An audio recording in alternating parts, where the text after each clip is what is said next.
Welcome to this video by urlaw.org. This is TJ, and I want to show you a simple, fast way to stop a legal attack. Now, we're talking about something where they're coming after you for something, maybe criminal, child support, attacks, something where an agency or government program is, or even maybe an opposing attorney is simply coming after you for a legal attack. This isn't for something where there might be a dispute between two private parties. This is really more of an institutional attack against you. So just keep in mind, typically most people with dealing with court situations are going to try to make things complex for themselves. And that's really where they get you. They trip you into this complex system. We're going to show you a very simple system. This will only take a few minutes to explain, and it literally takes less than 60 seconds to say a couple of times. But of course, in the back and forth of the court, it may take a few minutes. But you have to stay focused. So remember, these corporate courts have no authority until you grant it to them. They require you to volunteer for them. If you don't know that concept, look into some of our other studies on that issue. But the bottom line is, they don't have the authority over you unless you've harmed somebody. And until that's happened, you have to voluntarily go into some sort of contract arrangement with them. So what we want to do, though, is stay respectful, but be firm. Treat your honor with honor. You might just get a better, wish granted to you if you do. We're not there to fight the judge. We're really there to fight the party bringing it against you. Okay, so keep that always in mind. They're presuming these contracts that simply don't exist. If you really look up the origin of it, equals no. We're going to be doing a lot of studying on the breakdown of language here in the future. But that means there is no contract, just by their presumptions. Now, this does not require knowledge of statutes and codes. It's just one simple procedure.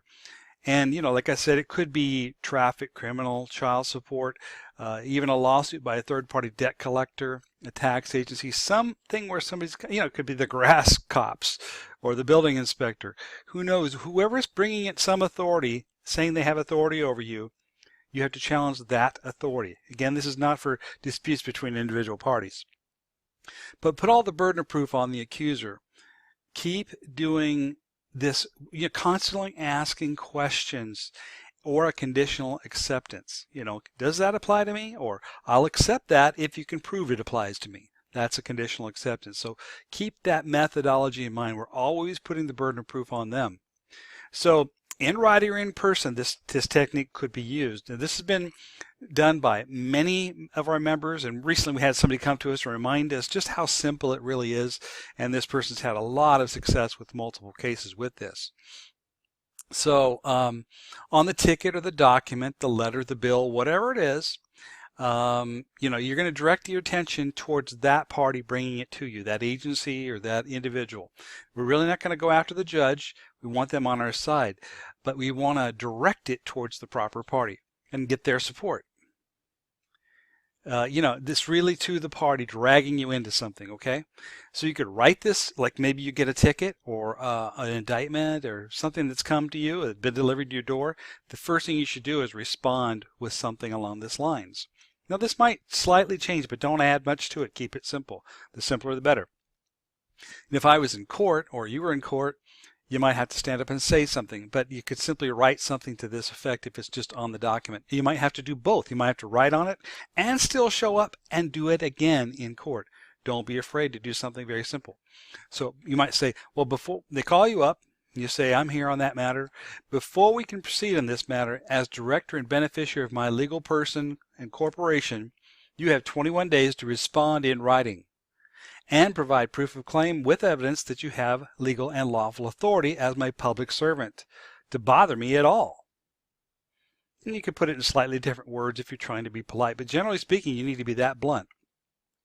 And then if they go on, they'll say, well, we're here to enter a plea, we're here to do this, what's this sort of thing you're bringing up here? They're going to say everything except answer the question, usually. And then you simply say, well, excuse me, but until then, we cannot proceed. And can we? I mean, I need to know if if you have the proper authority. I'm not challenging whether the court has the authority, but I'm challenging the individual bringing it to me. The court gets ticked off when you challenge the court, but challenge the party bringing it to the court.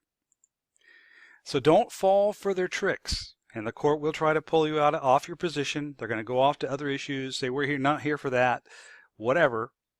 You just simply come back to it. I call it being like Andy Griffith. Well, Your Honor, well, I really don't understand. And by the way, we're using that word understand very carefully because it means I don't agree without arguing. Your Honor, I really don't understand. And isn't there a matter I've raised that still needs to be addressed? How can I enter a plea or proceed until this is answered? So with all due respect, there is a matter I've raised which needs to be addressed. Then repeat the statement, the mantra that we just gave you. They may test you 3 times. If you didn't know this, the Wizard of Oz was actually instruction on how the new legal system was going to work after 1933, after the bankruptcy. And many films have been made that actually have very important messages in them, not by accident. And in that one they said, Dorothy, you could have gone home anytime you wanted, just kick your heels together 3 times and you can go home. And that's what she did.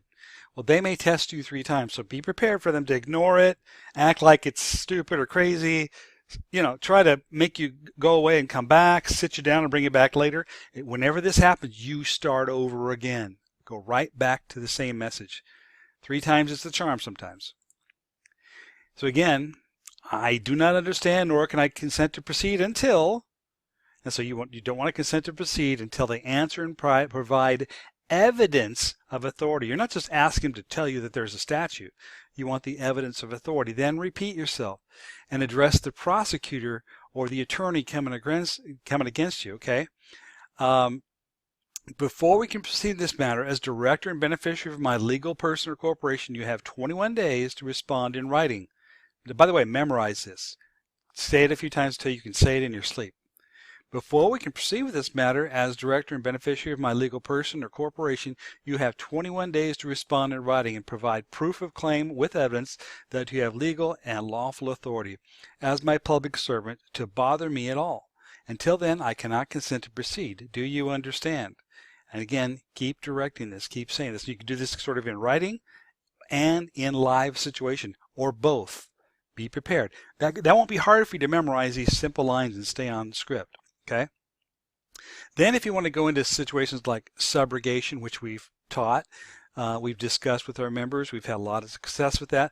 That's a little more complex, where you talk about, not being the trustee, you are the beneficiary, where are their bonds, you could bring forth the silver bond, those techniques that we've also discussed in our premium member calls. But again, you need to have that as your plan B.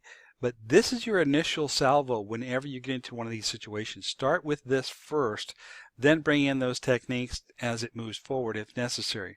Hopefully you don't have to. But both of these things is a 1-2 punch, this simple jurisdictional challenge, which is what this is, plus the subrogation behind it, should help you deal with a vast majority of the situations coming against you. You'd be surprised how simple it is. If you start arguing and debating and trying to prove something, it's over. You're now just in their court under their jurisdiction. So if you want to get more training like this, get to urlaw.org, look up our memberships. We have the premium membership is where you really get the rich content and the discussions. So again, go to urlaw.org, and I thank you for taking your time to watch this video. We'll see you as a member.